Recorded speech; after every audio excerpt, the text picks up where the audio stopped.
Oh, this is a video that's probably going to make a large amount of people mad. Maybe, I don't know anymore. It's hard to tell, but that's not the point of this channel. The point is for me to tell you the truth and how I'm feeling on something. But today, I gotta tell you the thing that I really am not sure about with Metroid Prime 4, and it's not what you're expecting for sure. And I'll tell you right now, it is not the open world desert. I actually found that to be somewhat interesting and more entertaining than most people. It's got problems for sure, but it's not my major complaint at all. It's not the music. I think the music is phenomenal. I think this is the best looking Nintendo game I've ever played in my life. It is beautiful. Every world is beautifully crafted. I am truly enjoying everything right now. Let me also state that I'm at the end of the fire area right now. I know a lot of people might be wondering if I beat the game yet. Didn't quite beat the game yet, so this could very well change. It's also definitely not the NPCs. I actually really like them. I think they're a highlight of this game, believe it or not. I like having extra characters around Samus. I wish Samus could talk to some of them, but besides that, I love all their different personalities, whether it's quirky or serious. So no, the big issues that a lot of reviewers had are not my issues. My issue is the gameplay. This is okay, listen, if you've played through Primes 1 through 3, you might understand where I'm coming from here. This is not like the other Prime games. I heard a lot of people say this feels like a direct follow-up to Prime 3. I don't see that at all. I played all 3 Prime games 3 times in total, and I just replayed through all of them right before playing this game for this specific reason. I wanted to come off on an exact note as to where they left off and have it fresh in my mind with the other 3 games.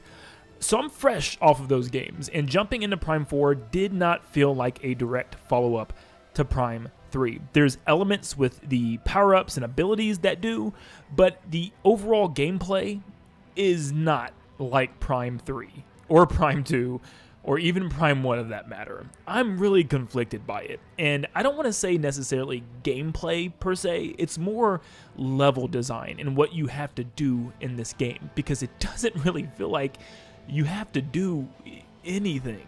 Now, like I said, I haven't finished the game, so maybe some areas get better, if there's even more areas, because I don't even know if there's even more. And from what I've heard, the ending is really just kind of not as satisfying as people hoped, and it was kind of boring, so I don't see this necessarily getting better.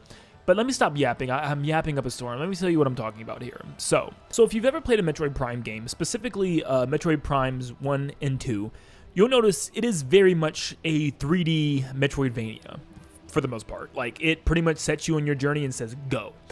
You gain abilities and go through corridors and random areas and kind of dart yourself across the map and just from area to area, backtracking, finding new areas, unlocking new abilities, using those abilities to unlock newer areas, and just kind of doing a lot of puzzle solving and figuring out how the world works in order to progress. I mean, there's a lot of rooms, even in Prime 3, which is one of my favorites, believe it or not, where it locks you in specific areas and you have to do lots of puzzle work in order to get yourself out of there.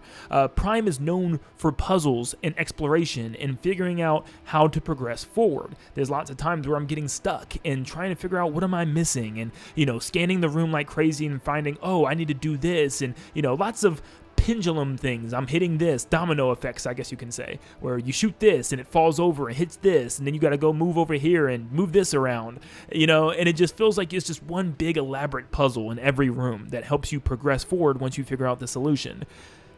I do not feel that whatsoever in Metroid Prime 4. I can't even really figure out what it is that they were going for with the exploration. So one of the first areas you start off in the game is Fury Green. And it feels like it's just simply made to be an introduction area. But as I'm going through Fury Green, I'm realizing there's no like puzzle solving or like multiple branching paths where you can go into different rooms and figure out where you're going. It's just kind of a dead straight route that takes you literally to your end goal. But it didn't bother me too much at first because, for one, I didn't even think this was one of the bigger dedicated areas of the game, or I thought I'd come back here and there'd be a lot, bigger area or something. No, you kind of just go through these corridor-like areas and then, fight a boss, and that's the end of Fury Green, which I was like, wait, there's not more to this world? I want to, explore, the interconnected jungle and stuff and, different routes in the jungle and, feeling like a big Metroidvania-style area where I need to come back with a, new item that I found in order order to unlock a previous path I couldn't to access a deeper area. I didn't feel this. Imagine going to Phendrama Drifts and you spend your entire time just on the outside above area and you never go down into the depths. There's no extra area or anything like that. Instead, it's just the beginning and you fight a boss and you're out of that area for good. But once again, it's at the beginning of the game. It's not that big of a deal. I'm too busy looking at the graphics and just looking at how beautiful the world is and the giant tree, scanning literally everything that's in front of me, and just having a ball playing Metroid Prime again in 2025. And I think that was my problem with so much of the beginning of this game is I was just talking myself into this being better than I thought. I'm like, dude, I'm playing Metroid, you know? I'm playing Metroid Prime 4. I'm loving this, right? Right? Now, do not worry, I'm not going to show any crazy spoilers or anything like that. Maybe just a couple gameplay segments of me just doing something in the world. You know, no boss battles from here on out. But Vault Forge completely flipped everything on its head. It was like the peak entrance to a video game like that I've played in a long time. This is one of my favorite areas in the entire Metroid Prime trilogy. It actually has a couple of really fun segments that are kind of like puzzles, and that's what's so hard to explain with this game is because there's puzzles, but they don't feel like puzzles really. A lot of the time, it just feels like a fun little sequence that's just really unique and cool. But there's just a lot of that in this area. I just love the world building with the 3 separate areas that's connected. I think they did a really good job with this world. I love the music. I mean, it was just peak. But like I said, there were just a couple of moments where I was like, oh, wow, that's what they want me to do. That's pretty cool, you know what I mean? And I genuinely enjoyed my entire playthrough of this area. The mid-boss is probably my favorite in the entire game so far, and the final boss of this area was left more to be desired. I'll talk about that in a second. But I was on an extremely high note right here. I even tweeted out like, wow, I'm really loving this game. Vault Forge was amazing. It has some of the best music and world building. It's just awesome. Like, I'm in this thing now. Like, let's go. And then I get to Icebelt, where it backpedals again and feels very similar to Fury Green. Now, this game structure is very linear. I've even heard a lot of people compare it to 3D Zelda games and saying if you love 3D Zelda, you'll love this game. I don't necessarily think that's true. 3D Zelda is known for its puzzles and its dungeon design. That's why people love them. This game isn't really known for its puzzles, at least so far. I went to Icebelt and I was amazed, like truly astonished by how average the level design was in this area. The best part of Icebelt is the story behind the world and about why it's here and what this factory even is supposed to be. Once again, I'm not spoiling anything, but it was really cool to uncover that. I don't think there's a single puzzle in this entire world. The main thing you'll be doing is, no joke, going from room to room, scanning everything in order to get some access keys. That's the whole theme of this entire area. Scanning things, which is normally an optional thing if you want to get a 100% scan log. It's literally forcing you to just scan everything and find these hidden keys. I couldn't believe it at first. I thought there had to be more. Like, in each floor, it was just like, all right, your next floor, you're going to scan things again and find the next batch of keys.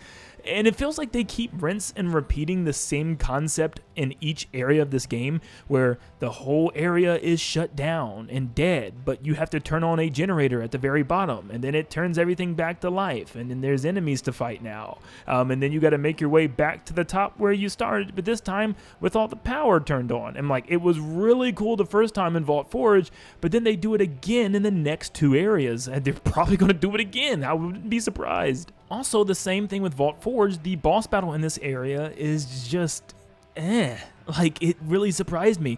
Back in the other Metroid Prime games, most of the boss battles followed after whatever ability that you just got, and you'll use that ability in order to take down the boss in a slightly unique way. I'm not saying Metroid Prime bosses are all like mega unique. Not every single one is Quadraxis from Metroid Prime 2, but you know, lots of them did have unique ways to take them out, using a specific visor to find the weak point like on Thardis, or maybe using your actual whip to pull off a piece of the boss like you would in some of the bosses from Prime 3, most of the bosses in Prime 3, but I didn't see that here. In fact, most of the bosses so far have literally just been quick dodge, shoot the weak point, quick dodge, shoot the weak point, and I'm just like, this is the second time in a row I played a boss that not only looks similar to the past one, but has similar attacks where they rush you, you dodge, you shoot weak point. I was kind of let down by that. And so far, the next area, FlarePool, is pretty much the same thing, if not probably my least favorite area in the entire game. it doesn't even feel like I'm doing the bare minimum when it comes to puzzle solving. I'm literally just walking through areas and hitting terminals. Like that is it. There's a whole section where you meet up with 2 other NPCs and you literally just talk with them, ride on a tram to the next area, hit a switch. Ride on the tram to the next area, hit a switch, and then you're back to the main area. I'm like, what am I doing here? What is the goal? What am I doing gameplay-wise that's super fascinating or interesting? I'm not solving puzzles or going through long corridors trying to figure out how to get through this maze of labyrinth hallways and stuff, and, you know, getting lost and figuring out my way around and finding those aha moments that Metroid Prime gives you.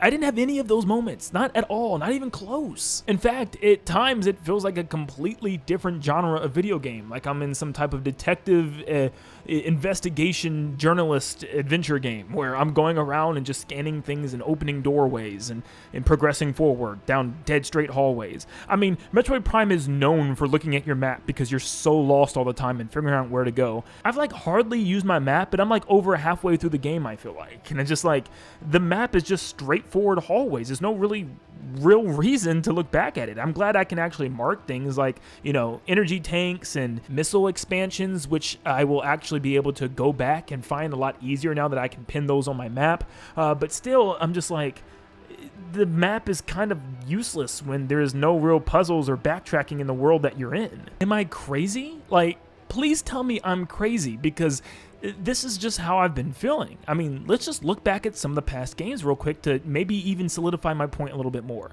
Let's once again go to Phendrama Drifts from Metroid Prime 1. It's this really cool outdoor, snowy, ice-filled area where you're just going through different rooms and solving little puzzles, but it's nothing too crazy until you start getting deeper into that world. But you come into a room where you have to hit these switches in Morph Ball in order to fill the room with water, so that way you can move higher up in the room. You'll then go deeper into a facility where you'll have to scan a lot of these terminals and then eventually unlock a new ability, which is the Thermal Visor, where then all the power will shut off and you have to actually use that thermal visor in order to figure out where to go and defeat enemies on your way out. You'll then backtrack and go back to an area in that past world where you'll need to use that new visor in order to hit a hidden switch, which then leads you to a boss battle where you'll also use that thermal visor in order to take out the weak points. Let's move to Metroid Prime 2, somewhere like Sanctum Fortress, which has tons of puzzles that you'll figure out. There's one area where it gives you tons of unique names for colors that you need to hit in the correct order to stop all these spinning parts, so that way you can travel on to the next area. You'll be traveling back and forth between the light and dark ether in order to find out where to go next, and it's just one big, huge labyrinth.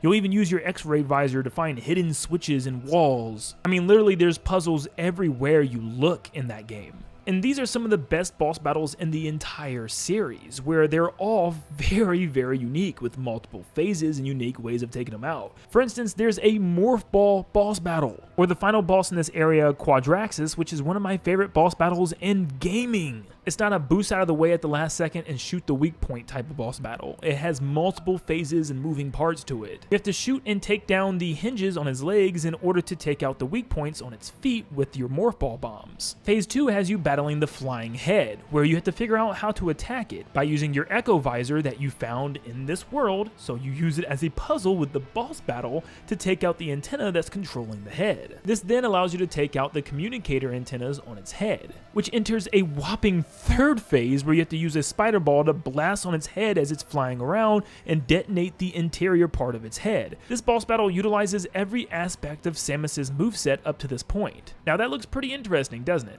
You want to see how you fight the bosses of Metroid Prime 4? For the boss of Vault Forge, shoot until you knock off all the panels enough to shoot into its core and just blast its core. That's it. No strategy, no puzzle, nothing. Randomly boost out the way and jump out the way when it dashes at you, and you're good to go. The very next world, we pick up the grapple beam and ice belt. How to use it on this boss? You don't. And it's also the same type of boss, a big sphere that rolls around and tries to charge you. You dodge out of the way and shoot the weak point. That's it. And just to bring my point home, Prime 3 is as close to Prime 4 as you're going to get. Prime 3 is a lot more linear, but even with that said, that's only when it comes to traveling from one planet to the next, where each of the worlds are separated instead of one giant interconnected world.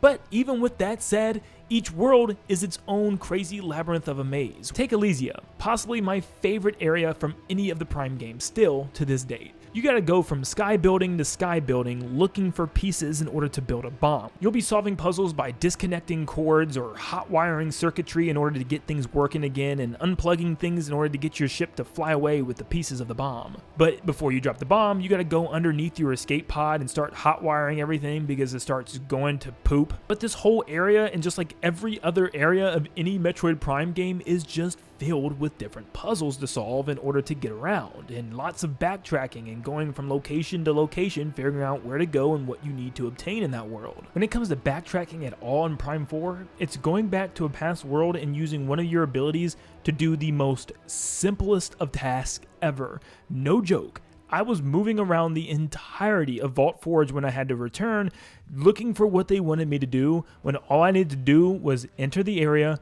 go up to the front desk, and use my boost ball in a machine. That's it, and then leave the area. Oh yeah, and going back to Elysia, you fight an orb boss made of metal. Isn't that familiar? At least this one was a little bit more unique. Let me make it abundantly clear. I do not hate Metroid Prime 4 right now. I'm having a lot of fun with different parts of the game, but I'm also questioning a lot of the things that they did this time around, because it doesn't feel like a Metroid Prime game at times. It also doesn't feel like a 3D Zelda game the way some reviewers were saying.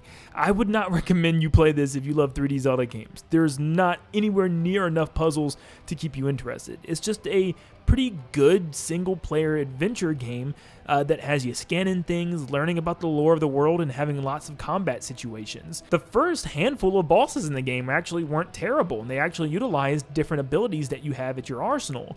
But for some reason, the next two main ones of the next two main worlds were just dodge and shoot. So yeah, I don't know. I feel like this game is a little too linear, but that's not even the issue, because I can deal with a linear 3D Metroid game. The problem?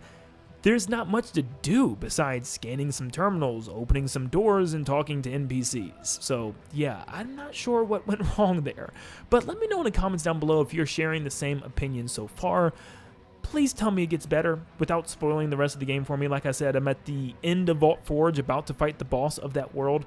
Please tell me the bosses get better. Please tell me the world design and level design and puzzles get better. Because man, I don't know. With the Ice and Lava world, both of them were pretty much drabs when it comes to getting things done and just playing the game in those worlds. So there's a lot of game left, I'm sure, but once again, let me know in the comments down below. Try to bring my hype back up a little bit, and thank you for tuning in. Have a blessed day, guys.